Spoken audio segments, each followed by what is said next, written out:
함께 살펴볼 하나님 말씀은 마태복음 14장 22절부터 33절 말씀입니다. 신약 24페이지에 있습니다.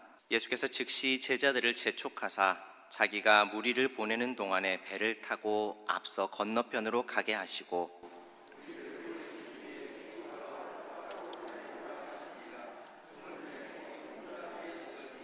배가 이미 육지에서 수울이나 떠나서 바람이 거스름으로 물결로 말미암아 고난을 당하더라.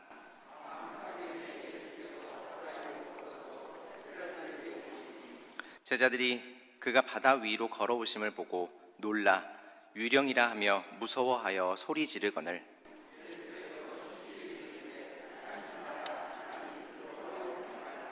베드로가 대답하여 이르되 주여 만일 주님이시거든 나를 명하사 물 위로 오라 하소서 하니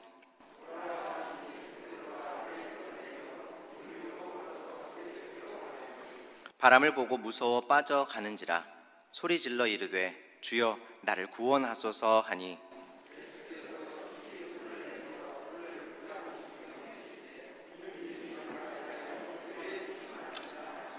배에 함께 오름에 바람이 그치는지라 배에 있는 사람들이 예수께 절하며 이르되 진실로 하나님의 아들이로소이다 하더라.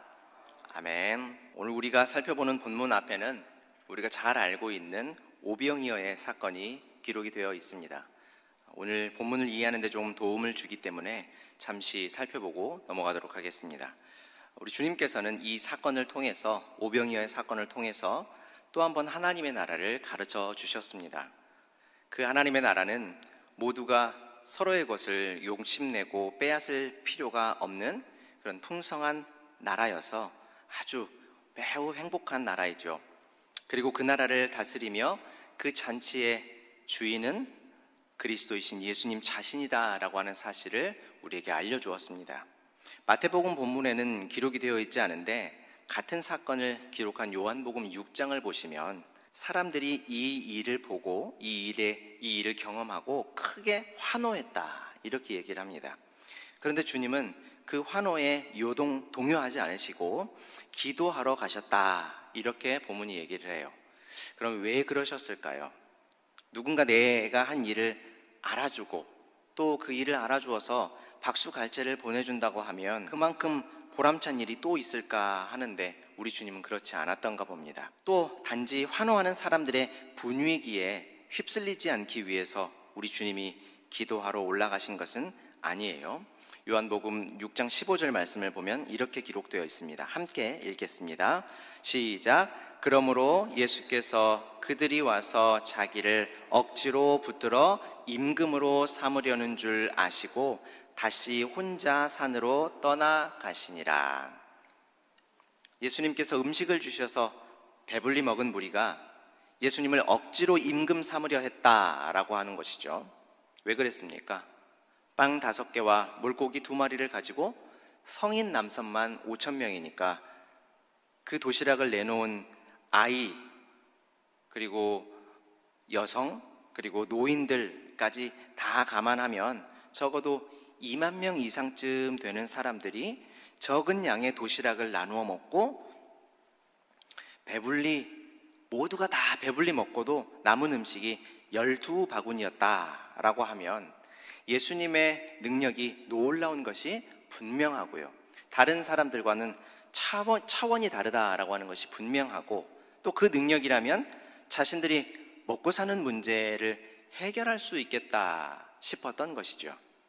그래서 그런 능력을 가진 분을 왕으로 옹립하여서 자신들의 먹고 사는 문제를 해결하고 싶었던 겁니다. 10분 이해가 되는 바예요. 그렇지 않습니까? 평생 일하지 않고도 먹고 사는 문제에서 완벽하게 해방된 분들이야 모를 수도 있겠지만 우리 같은 범인들에게는 먹고 사는 문제에서 완전히 자유로울 수는 없으니 이 사람들의 마음이 충분히 이해가 되는 바죠. 근데 만약 우리 앞에 먹고 사는 문제를 완벽히 해결해 주실 수 있는 분이 계시다라고 하면 그냥 아무 걱정 없이 따라다니면서 우리도 편하게 먹고 살고 싶은 생각이 분명히 들 거라고 생각합니다. 더욱이 그분은 공공연하게 새로운 나라에 대해 가르치셨기 때문에 사람들은 자연스럽게 소망을 갖게 되었을 것입니다.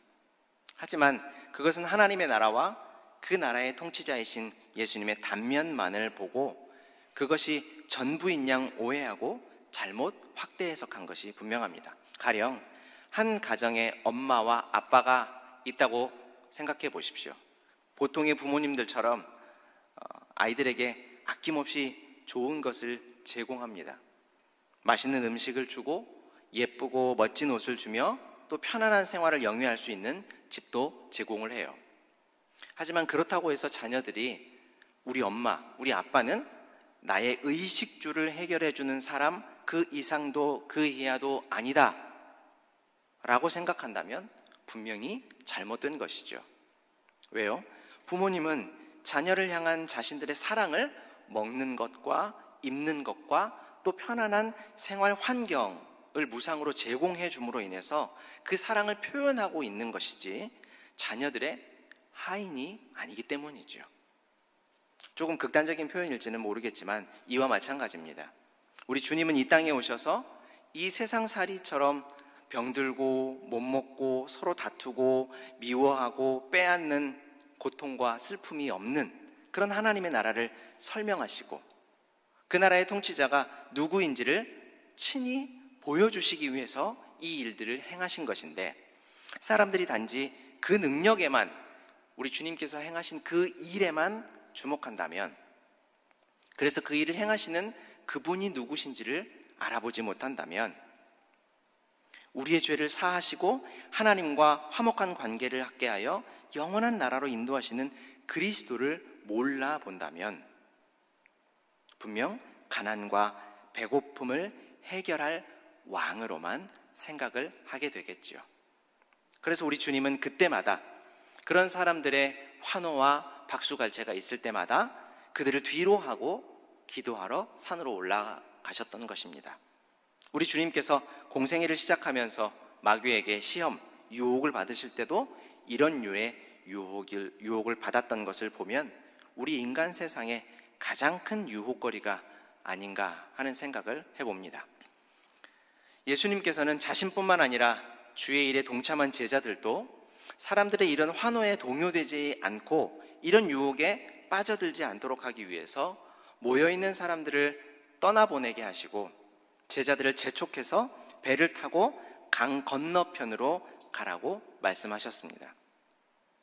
예수님께서 산에 머물면서 기도하시는 동안 제자들은 예수님의 말씀대로 강 건너편으로 배를 띄워 출발했고 배가 이미 육지에서 한참 멀어져 있었습니다. 여러분 근데 지금 이곳이 어딘가요? 제자들이 있는 곳 갈릴리 호수죠. 성경에 보면 갈릴리를 호수라고도 부르고 또 바다라고도 부릅니다. 그리고 그 갈릴리라는 호수를 긴네렛, 게네사렛 호수, 또 디베랴 바다 이렇게도 부르는데 이 명칭들은 모두 다 갈릴리 호수를 가리키는 말입니다. 갈릴리 호수는 굉장히 큰 호수예요. 둘레가 50km가 넘고 남북으로 길이가 20km쯤 된답니다. 그리고 가장 넓은 폭의 길이가 10km쯤 된대요. 저 멀리 아득하게 끝이 보이지 않는 호수이다 보니 사람들이 그 호수를 가리켜서 바다라고 불렀던 모양이에요. 제가 얼마 전에 임실에 있는 그 옥정호에 다녀온 적이 있는데 옥정호도 보니까 굉장히 큰 호수더라고요. 인공호수지만요. 여기저기에 배들도 떠 있고 또 위성사진으로도 확인할 수 있는 곳이었어요. 그리고 그 중간에 섬처럼 둥 떠 있는 육지가 있었는데 그 육지도 위성사진으로 볼 수 있을 만큼 굉장히 큰 호수더라고요. 요즘처럼 사회 전반의 모든 문명이 발달한 때가 아니고 평생 그곳에서 살면서 더 넓은 세상을 본 적이 없는 사람들이라고 하면 호수와 바다의 차이를 크게 실감하지 못해서 아마 큰 호수를 보고 바다겠구나 라고 충분히 생각할 수 있을 거라 여깁니다. 긴네렛, 게네사렛, 또 디베랴라는 호수에 대해서 여러 호칭들을 혼용해서 사용하는 이유는 갈릴리 호수와 맞닿아 있는 마을들의 이름이 바로 이런 이름들이에요. 저마다 자기 마을 앞에 있는 호수니까 자기네 마을 이름을 붙여서 어떠어떠한 호수, 어떠어떠한 바다, 긴네렛, 게네사렛 호수, 또 디베랴 바다 이렇게 불렀던 것이죠. 그리고 호수가 얼마나 컸으면 아마 여러 마을들에 맞닿아 있었을까 생각을 해봐요. 그래서 사람들이 바다, 호수를 가리켜서 바다라고도 불렀던 것입니다. 이런 갈릴리 호수를 건너기 위해서 배를 띄워 제자들이 얼마쯤 갔을 때 예수님의 제자들은 풍랑 때문에 큰 어려움을 겪게 됩니다. 갈릴리 호수는 사방이 산으로 둘러싸여 있어요. 그래서 기온의 변화에 따라서 갑자기 내려부는 돌풍들이 생기고는 했다고 합니다. 호수에 돌풍도 불었다라고 하는 걸 보면 왜 갈릴리 호수를 바다라고 불렀는지 더 이해할 수 있겠죠. 제자들은 지금 예수님의 말씀에 따라서 호수를 건너가고 있습니다. 주님께서는 제자들이 사람들의 환호에 동요되지 않기 위해 그 자리를 떠나도록 하신 것이고 다음 사역을 위해서 호수 건너로 가도록 말씀하신 건데 그 일이 순풍에 돛단 듯 순조롭게만 진행되지 않았던 것이죠. 하지만 합력하여 선을 이루신 우리 주님께서는 이 어려움을 통해 놀라운 일을 가르쳐 주시고 그 일이 바로 오늘 본문의 이야기입니다. 예수님께서 어려움을 겪고 있는 제자들을 찾아오셨어요. 그 시간이 밤 4경이라고 하니까 새벽 3시에서 6시 사이쯤 됩니다. 예수님께서 사람들을 보내시고 제자들에게 강 건너로 가라 라고 하는 말씀을 하신 때가 새벽 1~2시쯤이라고 생각하지 않으시죠? 아마 그보다 훨씬 이른 시간에 제자들에게 말씀하셨을 건데 그렇다고 한다면 지금 제자들은 주님의 명령에 따라서 호수 건너로 출발했지만 도착하지도 못하고 밤새도록 그 풍랑 가운데 어려움을 겪고 있었던 것입니다. 베드로를 비롯한 제자들 중에 여러 사람이 어부였었죠. 더욱이 그들은 평생을 다른 곳도 아닌 그 갈릴리 호수에서 물질을 해서 먹고 살았던 사람들이기 때문에 이런 일들이 낯설지 않았을 텐데 그것을 감안하면 지금 이 사람들은 이전에는 경험해보지 못한 아마 엄청나게 큰 풍랑을 지금 겪고 있는 것이 아닌가 하는 생각을 해봅니다. 24절 말씀을 보면 배는 이미 육지에서 수울이나 떨어져 있었다 이렇게 얘기하죠. 이 말은 다시 돌아가기에는 늦었다라는 겁니다. 그리고 바람이 거슬렀다 이렇게 말씀을 하는데 공동 번역을 보면 역풍이 불었다 이렇게 번역을 하고 있어요. 이 말씀을 미루어서 우리가 생각해 보면 제자들의 지금 상황이 바다 한가운데서 돌아갈 수도 없고 또 앞으로도 한 치 앞도 나갈 수 없는 정말 그야말로 진퇴양난에 빠져 있다라고 하는 상황을 가르쳐주는 바죠. 이스라엘 백성들이 이집트를 나와서 홍해 앞에 섰을 때도 이와 비슷한 상황이었습니다. 이집트의 노예로 살던 이스라엘은 하나님께서 이집트의 10가지 재앙을 쏟아부으면서 그들을 나오게 하셨습니다. 그리고 그 재앙 가운데서도 아무런 해를 당하지 않고 무사히 이집트를 탈출할 수 있도록 하나님께서 도우셨죠. 그 나라 사람들로부터 보물들도 받아서 나올 수 있게 하나님은 인도하셨습니다. 그리고 홍해 앞에 다다른 이스라엘 백성은 뒤에서 쫓아오던 이집트의 군대를 보고 눈앞에 넘실대는 홍해 바다로 인해서 모세와 하나님께 불평하는 말들을 쏟아내지요. 그들은 홍해를 앞두고 다시 이집트로 돌아갈 수 없는 상황이었습니다. 또 이집트 군대를 피해서 앞으로 나아갈 수도 없는 상황이었죠. 그때 하나님은 또다시 이스라엘에게 하나님의 길을 열어주십니다. 홍해를 갈라서 이스라엘이 마른 땅을 건널 수 있게 하셨어요. 마른 땅을 건넜다라고 하는 것은 썰물 때에 물이 나가서 길이 열려서 자연스럽게 건널 수 있었다라는 말이 아니라 하나님께서 강제적으로 홍해를 갈랐다라는 것을 말합니다. 만약에 썰물 때 바다를 건넜다면 바다의 바닥이 어땠을까요? 질퍽했겠죠. 이스라엘은 이 일로 인해서 하나님의 구원을 한 번 더 경험할 수 있었고 미리암과 모세를 따라 하나님의 구원을 높이 찬양했던 기억이 우리에게도 있습니다. 자, 우리도 인생을 살다 보면 이런 일들을 왕왕 만나게 되죠. 인생의 폭풍 같은 시기들, 그런 시기들이 여러 번 있어요.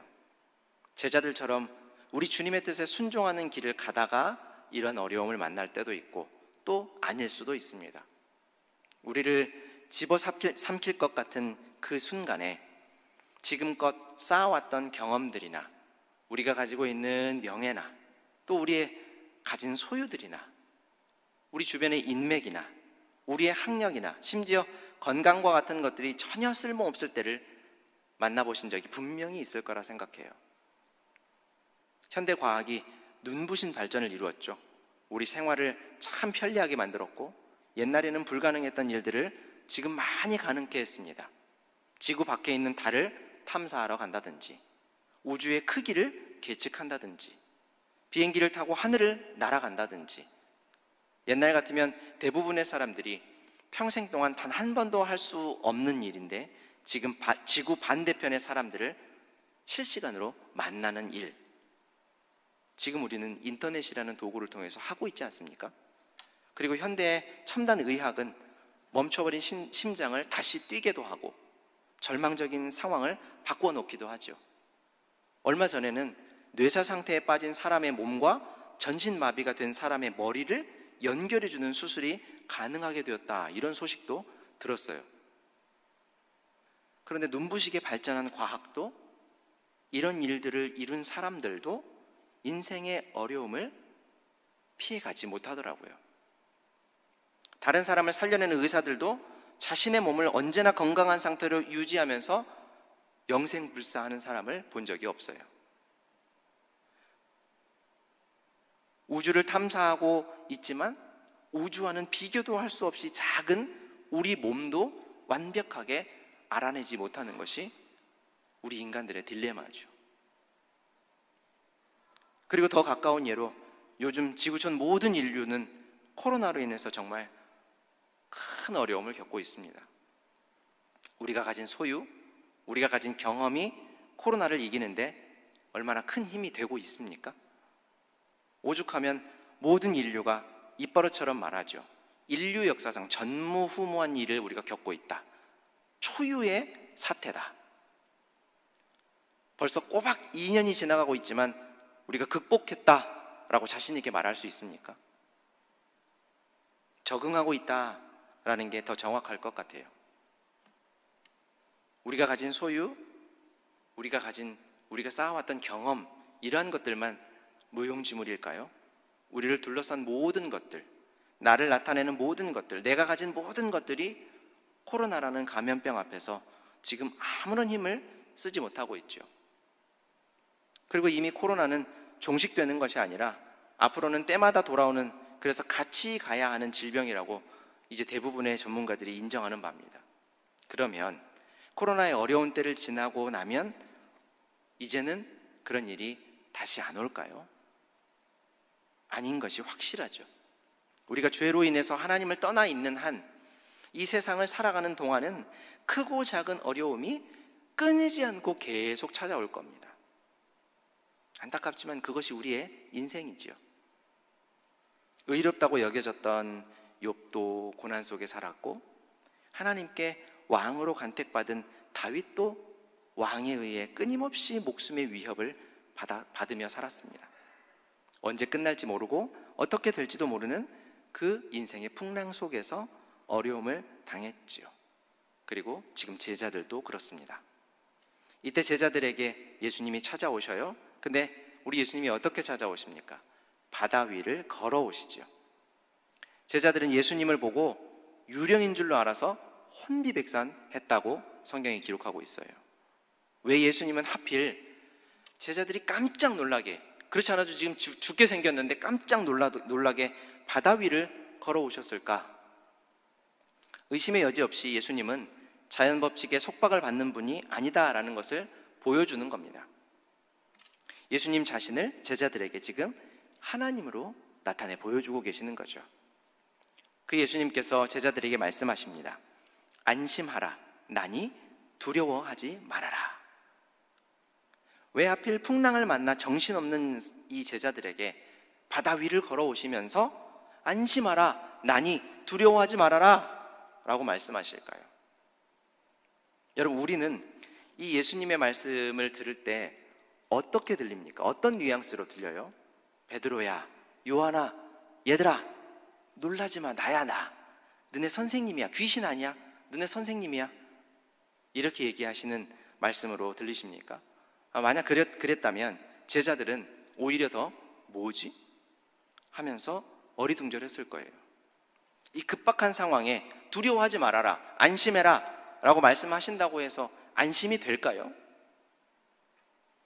그렇지 않습니까? 물론 우리는 이 기사의 결론을 다 알고 있어요. 수십 년 신앙생활하면서 이미 결과론적으로 우리 주님이 어떤 분이신지를 다 알고 있기 때문에 말씀만으로도 충분하다, 그렇게 말씀하시면 우리의 마음이 평안해지지 않을까 하는 생각을 하지만 이 상황에 제자들은 전혀 알지 못하고 있었습니다.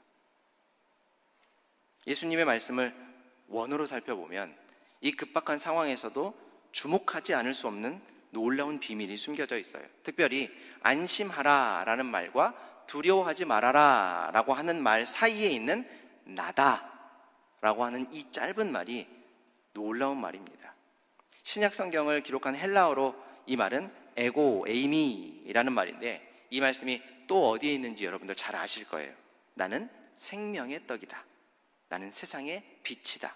나는 양의 문이다. 나는 선한 목자다. 나는 부활이고 길이다. 진리이고 생명이며 참 포도나무이다 라고 말씀하시는 요한복음의 선언, 우리가 잘 알고 있죠. 뿐만 아니라 신약에만 이 말이 48번 사용되고 있어요. 중요한 것은 이 말씀이 구약 성경을 헬라어로 번역한 70인경에서도 찾아볼 수 있는데 출애굽기 말씀에서 만날 수 있습니다. 출애굽기 3장 14절을 우리 같이 한번 읽어보겠습니다. 시작. 하나님이 모세에게 이르시되 나는 스스로 있는 자이니라.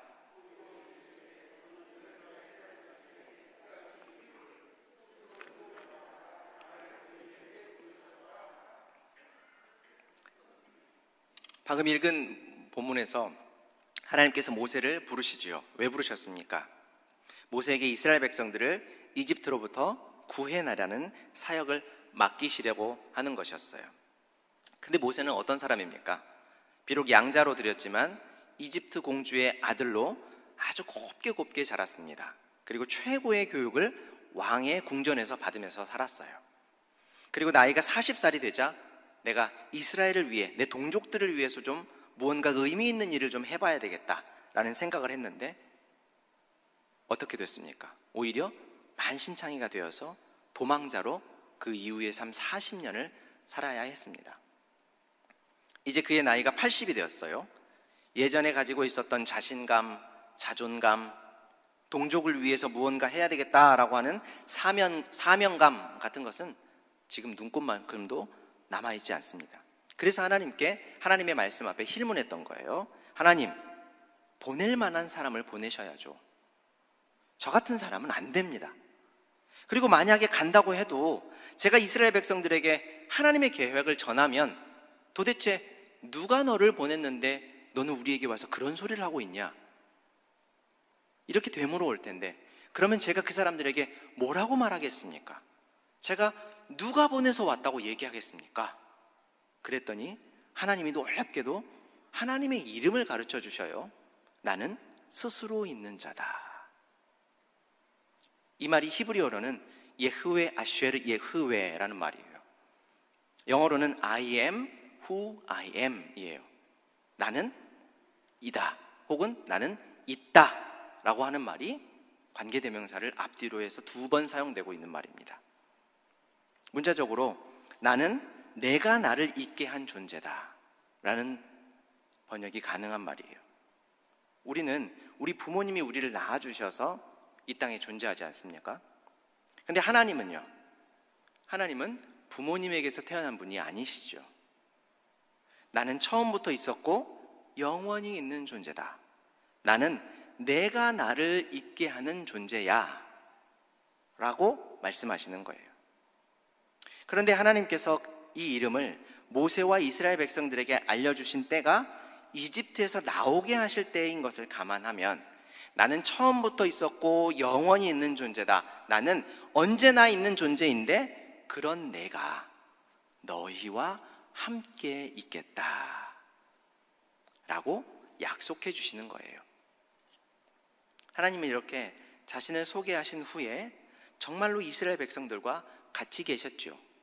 광야에서 40년 동안 함께 계시고 그들의 필요를 채워주셨습니다. 여호수아서를 보면 알 수 있듯이 가나안의 정복 전쟁 때에도 하나님은 이스라엘 백성과 함께 계시면서 이스라엘에게 승리를 주셨어요. 그런데 이스라엘은 어땠습니까? 변함없이 불순종하고 범죄했었죠. 그럼에도 불구하고 하나님은 변함없이 그들을 사랑하셔서 그들과 함께 계시고 떠나지 않으시고 그들을 구원하시는 분이셨죠. 또 이사야에서 말씀을 보면 내가 물 가운데로 지날 때에 내가 너와 함께 할 것이라. 강을 건널 때에 물이 너를 침몰하지 못할 것이며 내가 불 가운데로 지날 때에 타지도 아니할 것이요 불꽃이 너를 사르지도 못하리니 내가 너와 함께 할 것이다. 이렇게 말씀하십니다. 오랫동안, 그러니까 수백 년 혹은 수천 년이 지나도록 하나님의 이 약속이 얼마나 성실하게 지켜져 왔는지 성경을 보면 한 절 한 절 그 약속의 신실하심을 깨닫게 되는 것이죠. 참, 그리고 무엇을 보면 가장 확실하게 알 수 있냐면 창조주께서 피조물의 형상을 입고 이 땅에 오심으로 함께 있겠다, 내가 너희와 함께 있다 라고 하는 약속의 정점을 우리는 보게 됩니다. 그리고 천사들이 그분을 소개할 때 어떻게 소개하죠? 임마누엘이라, 하나님께서 우리와 함께 계시다, 이렇게 가르쳐 주죠. 그런데 오늘 본문에서 예수님께서 하신 말씀, 나다 라고 하는 말이 바로 이 표현이에요. 이것을 제자들이 알았을까? 이렇게 장황한 설명, 제가 지금 여러분들에게 장황하게 설명을 했는데 이 장황한 설명을 제자들이 알았을까? 네, 분명히 알았을 거예요. 왜냐하면 유대인들은 안식일마다 회당에 모여서 구약성경을 낭독하고 듣고 외우는 일을 평생 하는 사람들입니다. 그러니 유대인들은 모세오경 같은 것은 달달달달달 외우는 사람들이 허다했어요. 그래서 이들은 지금 예수님의 안심하라, 나다, 두려워하지 말아라 라고 하는 음성을 듣자마자 안심하라, 두려워하지 말아라 라고 하는 말보다 그 사이에 있는 말, 나다 라는 말에 귀가 솔깃했을 거예요. 마치 이런 거죠. 목사님께서 주일에 예배를 인도하시면서 새가족을 소개할 때 오늘 새로 등록하신 새가족을 지금부터 소개하겠습니다. 환영해 주십시오. 이순신 성도님. 제가 지금 소개하는 거 아닙니다. 예를 들어서 얘기하는 거예요. 이순신 성도님 이렇게 했어요. 그러면 새로 오신 성도님이 누굴까 하고 바라보면서 그와 동시에 대한민국 국민이라면 누구를 떠올리겠습니까? 이순신 장군을 떠올리겠죠. 이순신 장군? 그 이순신? 이렇게 생각하겠죠. 마찬가지로 베드로와 제자들도 예수님께서 나다 라는 말씀을 이집트에서 나오기 전에 모세에게 알려주신 그 하나님의 이름 예흐웨 아쉐르 예흐웨, 나는 너의 조상들과 함께 있었으며 그들을 위해 전능한 팔을 펴서 세상에서 가장 강했던 이집트로부터 구해낸 그 하나님의 이름으로 알아듣고 있었을 거라는 거죠.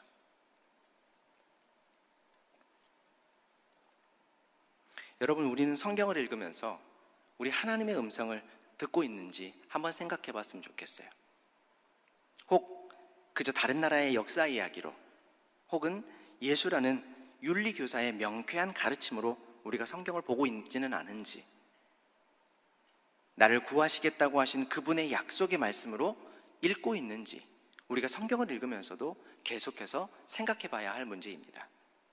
그 약속이 어떻게 수천 년에 걸쳐서 이루어져 왔고 수없이 많은 믿음의 사람들을 구원해냈는지, 그리고 앞으로도 택하신 백성들을 구원해낼 것인지를 기대하며 읽고 있는지 우리가 성경을 한 절 한 절 읽어갈 때마다 생각해 봐야 해요. 그 안에 나와 같은 연약한 존재도 구원하시는 하나님의 은혜의 말씀으로 우리가 읽고 있는지 깊이 생각해 봐야 합니다. 이 예수님의 음성을 듣고 베드로가 말하죠. 주여, 만일 주님이시거든 나를 명하사 물 위로 오라 하소서. 베드로의 이 말을 풀어보면 당신께서 지금 당신을 우리 조상들을 구원하신 하나님이라고 그 하나님의 이름으로 당신을 소개하고 계시는데 진짜입니까? 그 전능하신 하나님, 구원의 하나님이십니까? 출애굽의 하나님, 함께 있겠다고 약속하셨던 정말 그 하나님이십니까? 당신이? 정말 그렇다면 제가 이 물 위로 걸어올 수 있게 저를 불러보십시오. 이렇게 말하는 거죠. 그리고 이 말은 사람이 할 수 없는 일, 하나님만이 하실 수 있는 일을 이루어 보십시오 라고 말하고 있는 겁니다. 이에 예수님은 주저없이 말씀하시죠. 와라. 베드로는 배에서 내려서 물 위를 걸어갑니다. 그러다가 또다시 불어오는 바람에 깜짝 놀라서 물에 빠졌다고 하죠. 그리고 소리칩니다. 주여, 구원하여 주옵소서. 예수님께서는 물에 빠진 베드로에게 다가가시죠. 마치 태풍 속에서 어찌할 바를 몰라서 쩔쩔매던 방금 전 제자들에게 찾아오신 것처럼 베드로에게도 찾아가셔요. 그리고 예수님께서 베드로의 손을 붙잡고 말씀하십니다. 믿음이 작은 자여, 왜 의심하였느냐? 여러분, 베드로의 의심, 베드로의 불신앙은 정말 놀라운 거예요. 풍랑 때문에 죽을 위기를 겪고 있는 그 급박한 순간에도 내게 예수님께서 구원의 하나님이신 증거를 보여줘 보십시오 라고 하는 것이니까 정말 이 베드로의 불신앙은 놀라운 겁니다. 오늘 본문보다 앞선 마태복음 12장 말씀을 보면 예수님께서 많은 사람들을 고치시는 등의 표적을 보여주세요. 세례 요한과 그의 제자들에게도 제시한 것처럼 이사야 61장 말씀에 근거한 그 말씀의 내용들이 예수님의 사역을 통해 활발하게 성취되고 있는 모습을 보게 되죠. 우리 이사야서 61장 1절부터 3절 말씀을 함께 읽어보도록 하겠습니다. 시작. 주 여호와의 영이 내게 내리셨으니 이는 여호와께서 내게 기름을 부으사 나를 보내사 마음이 상한 자를 고치며 포로된 자에게 자유를, 갇힌 자에게 노임을 선포하며 여호와의 은혜의 해와 우리 하나님의 보복의 날을 선포하여 모든 슬픈 자를 위로하되 무릇 시온에서 슬퍼하는 자에게 화관을 주어 그 죄를 대신하며 기쁨의 기름으로 그 슬픔을 대신하며 찬송의 옷으로 그 근심을 대신하시고 그들이 의의 나무 곧 여호와께서 심으신 그 영광을 나타낼 자라 일컬음을 받게 하려 하심이라. 우리 주님의 은혜는 이렇게도 한량없이 크다는 겁니다. 급박한 상황에서도 의심하는 베드로를 꾸짖고 교정하시되 버리지 않고 손 내밀려 그를 건져주시는 주님의 은혜 말이에요. 그리고 예수님께서 배에 오르시자 모든 것을 집어삼킬 것만 같던 그 놀라운 풍랑이 잠잠해졌습니다. 이런 예수님을 앞에 두고 제자들은 모두 다 엎드려서 진실로 하나님의 아들이로소이다 라는 믿음의 고백을 하게 됩니다. 맞습니다. 정말 당신이 말씀하신 대로 약속의 하나님, 구원의 그 하나님의 아들이 맞으십니다 라는 고백이겠죠. 여러분, 우리 주님은 우리가 걸어가는 이 구원의 길, 신앙의 삶을 우리가 살아갈 때 우리를 내버려 두시는 분이 절대로 아닙니다. 때론 한치 앞도 볼 수 없어서 우리가 전전긍긍하고 있을 때도 분명히 우리 인생에 있지요. 하지만 그때에도 우리의 삶을 성실하게 인도하고 계시는 분이에요. 뒤에서 바람이 불어오고 앞에서는 역풍이 불어서 뒤로도 갈 수 없고 앞으로도 갈 수 없는 상황, 그때 이집트 군대가 뒤에서 서슬이 퍼런 무기들을 가지고 우리를 죽이려고 쫓아오고 앞에는 죽음마저 삼킬 것만 같은 그 홍해가 넘실거릴 때에도 우리 주님은 함께 계신다는 겁니다. 주님은 이집트의 서슬이 퍼런 무기들을 무력하게 하실 수 있는 분이고 홍해를 갈라서 마른 땅을 밟게 하실 수도 있는 분입니다. 뒤에서 바람이 불어와서 이미 멀리 떨어져 버려서 돌아갈 수 없는 상황이 되었고, 앞에서는 역풍이 불어와서 우리가 앞으로 나아갈 수 없는 상황이 되었을지라도 그때에도 우리 주님은 우리에게 찾아오셔서 우리를 구원하시는 분이시라는 거죠. 그렇다면 우리가 걱정하고 두려워하는 가장 큰 이유는 무엇입니까? 바로 하나님과 하나님의 약속을 믿지 못하는 데 있죠. 그러면 그게 우리가 못나서, 우리만 믿음이 없어서 그런 것입니까? 그렇지 않아요. 베드로도 그랬고요, 많은 믿음의 선진들도 그랬습니다.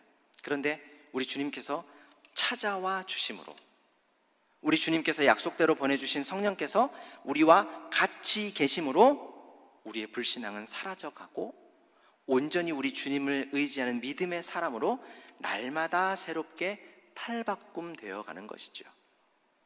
이것이 바로 우리가 매일 맛보는 구원의 은혜입니다. 어려움과 두려움을 대하는 우리의 자세와 태도가 이전과는 다르게 믿음으로 당당해지는 것, 우리 주님이 내 뒤에 서 계심을 굳게 믿고 안연히 앞을 주시해 볼 수 있는 것, 이것이 우리가 이 땅에서 누리는 구원과 변화와 믿음의 삶이지요.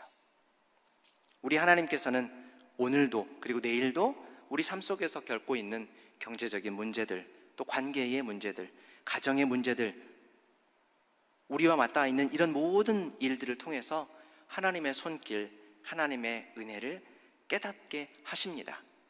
그때마다 하나님의 약속, 함께 하시는 우리 하나님을 우리가 믿으십시다. 두려워하지 말고 가만히 서서 여호와 하나님께서 우리의 하나님됨을 우리가 확인하십시다. 그러면 오늘 제자들처럼 우리도 그 하나님을 보면서 당신은 진실로 나를 구원하시는 성경 말씀의 그 하나님이십니다, 실제로 살아서 우리 가운데 일하고 계십니다 라고 믿음으로 고백하고 찬양할 수 있게 될 것입니다. 그때 세상이 줄 수 없는 평안, 환경과 조건에 영향받지 않는 기쁨을 맛보게 될 겁니다. 우리의 삶에 이런 찬양과 평안과 기쁨이 넘치도록 우리 하나님께서 약속대로 일하실 것을 함께 기대하며 믿음으로 사시기를 주님의 이름으로 축원합니다. 사랑과 은혜가 풍성하신 우리 아버지 하나님, 세상은 우리를 언제나 두렵게 하고 위협합니다. 우리의 생각과 말과 삶을 뒤흔들어 놓으려고 합니다. 그러나 그때에도 우리가 나다, 내가 너희를 구원한 하나님이다, 내가 너희를 고아와 같이 버려두지 않겠다, 영원히 너와 함께 하겠다, 그리고 그 약속을 내가 잊지 않고 있다 라고 말씀하시는 우리 주님의 음성을 듣게 하여 주옵소서. 그래서 아무것도 침범하지 못하고 빼앗지 못하는 우리 주님 안에 있는 평안과 기쁨을 우리가 누리며 우리와 함께 계시는 주님을 높이 찬양하는 삶을 살게 하여 주옵소서. 예수님의 이름으로 기도합니다. 아멘.